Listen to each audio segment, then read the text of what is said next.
exceptionnel. Le Grand Matin Sud Radio. L'enquête de la matinée.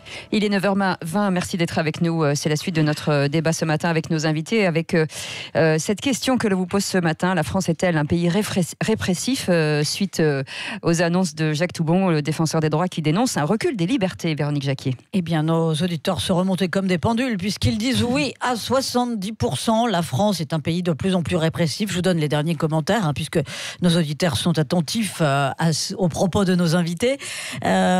On a donc Ludorian qui nous dit: Macron a réussi à détruire durablement l'image de la police française dans la population.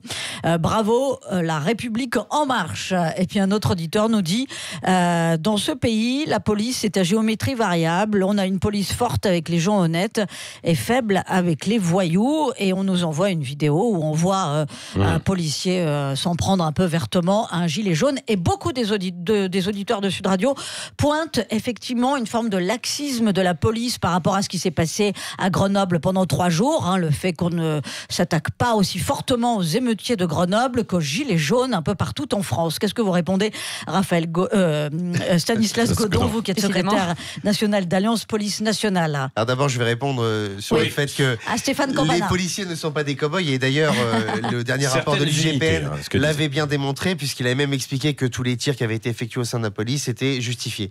Et il faut savoir qu'en plus, dans la police nationale, n'en déplaise à Maître, il n'y a pas d'impunité. C'est-à-dire que lorsqu'il y a des manquements dans nos rangs, ça fait l'objet d'enquêtes et de sanctions disciplinaires, voire judiciaires. Et la troisième sanction pour les policiers, c'est leur carrière qui s'arrête du jour au lendemain. Il faut savoir que ce ne sont pas des cow-boys. Pourquoi ? Parce que vous faisiez référence aux unités spécialisées qui ont été intégrées dans les dispositifs. Pourquoi ils ont été intégrés ? Parce qu'on était au lendemain du 1er décembre, et rappelez-vous bien le 1er décembre, des scènes d'insurrection dans la capitale, avec l'Arc de Triomphe qui était dégradé, avec 190 départs d'incendie sur la capitale. Le climat, moi j'ai des photos avec des rues jonchées de pavés qui avaient été arrachés du sol. Les collègues en ont pris plein la figure pendant des heures entières. Donc il a fallu s'adapter, d'abord à des manifestations non déclarées, et il faut le redire. Et ça aussi, ça a changé la donne. Tout à fait. Parce qu'on avait des manifestations revendicatives qui étaient dans tous les sens, sans organisation, sans service d'ordre, sans déclaration, sans lien avec notamment les préfectures. Ce qui a évidemment complexifié le travail des policiers. D'autre part, lorsque il y a eu effectivement ces unités, vous parliez certainement des BAC, des CSI, qui sont des unités spécialisées en violence urbaine. Voilà. Et qui savent très bien utiliser, dans le maintien de l'ordre, dans la manifestation. utiliser le de balles de défense. C'est de la violence également. Et c'est des manifestations qui ne sont pas déclarées. Laissez-moi aller jusqu'au bout de mon explication, parce que le 1er décembre, pourquoi il y a eu autant de difficultés ? Il faut savoir parce que des unités de maintien de l'ordre ont été maintenues en statique, notamment sur l'espèce de fan zone des Champs-Élysées. Et lorsqu'on maintient en statique, elles ne sont plus mobiles.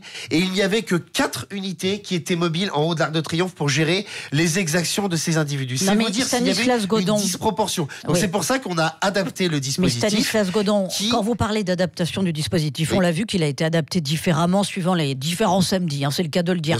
On a vu qu'il y a eu plusieurs stratégies qui des forces de police. Est-ce que vous n'avez pas un peu envie de critiquer votre hiérarchie en disant on n'a pas été non plus complètement professionnel ? Non, mais la première critique que je ferais, c'est que déjà la fan zone des Champs-Élysées, c'était une erreur. Pourquoi ? Parce que déjà, on ne fait pas de revendicatifs sur les Champs-Élysées. Ça a toujours été des arrêtés d'interdiction sur les Champs-Élysées. Là, on a ouvert les Champs-Élysées, on a créé cette fan zone et on voit le résultat que ça a donné. Donc vous avouez qu'il y a eu des failles dans le maintien de l'ordre ou dans la gestion, dans la gestion du maintien d'ordre, parce que lorsqu'on crée une fan zone sur les Champs-Élysées, forcément, on immobilise des unités statiques.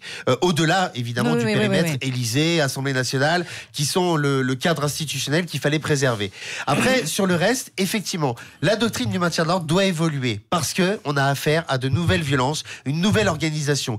Et je le redis, lorsqu'il y a des contrôles qui sont effectués, lorsqu'on neutralise et qu'on met en garde à vue des individus qui viennent avec le coffre plein de bouteilles d'acide, des boules de pétanque, parfois des lance-pierres, parfois même des armes, très clairement, on a saisi des armes également dans des véhicules, je pense qu'il est nécessaire que, pour préserver, et ça a été très bien fait le lendemain du 1er décembre, c'est-à-dire le 8 décembre, il y a eu énormément d'interpellations avec le motif de groupement en vue de commettre des violences. Et ça, c'est aussi un outil intéressant.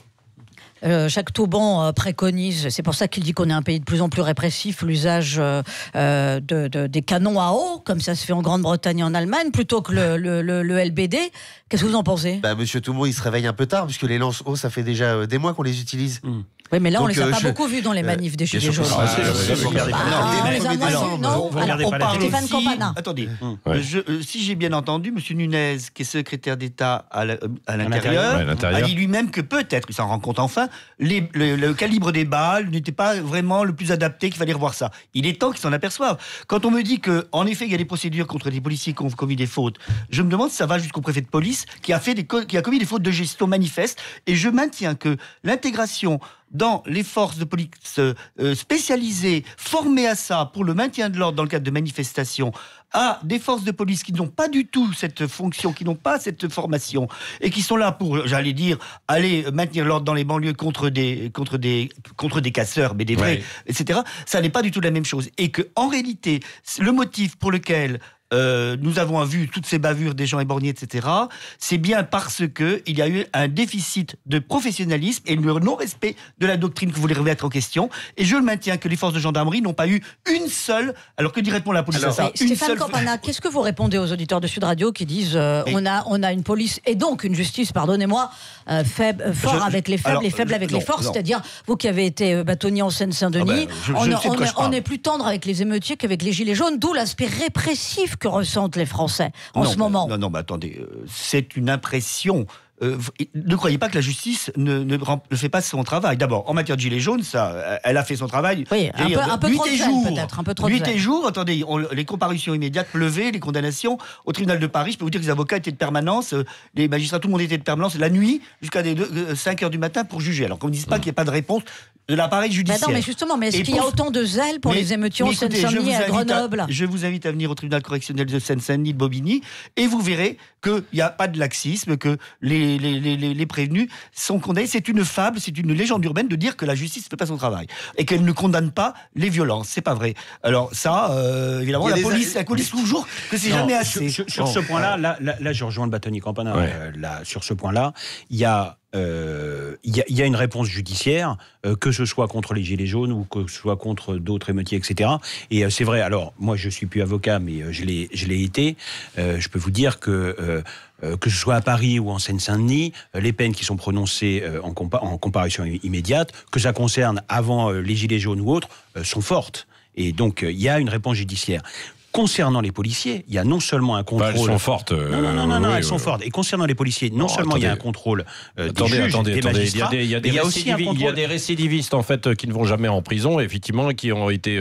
qui sont souvent interpellés, en fait, pour trafic de drogue, pour des violences, etc., et qui ne vont pas en prison parce qu'ils ont des peines moins fortes. Ça, vous ne pouvez pas le contester depuis des années. Sinon, je vais vous amener, en fait, des dizaines et des dizaines d'exemples. Allez au TGI de Paris, allez en comparution immédiate, et vous verrez que et notamment vous pouvez discuter avec les magistrats, etc. Et que vous verrez qu'il y a une réponse judiciaire. Il y a une réponse judiciaire qui est forte. Et là, je rejoins le bâtonnier Campana. C'est une légende urbaine que de dire que les juges ne sont pas répressifs. Faites attention parce que nos prisons sont pleines, donc c'est pas la peine. Nous, on défend nos clients, on n'a pas le sentiment que les on va en discuter dans un instant. Elles sont adaptées.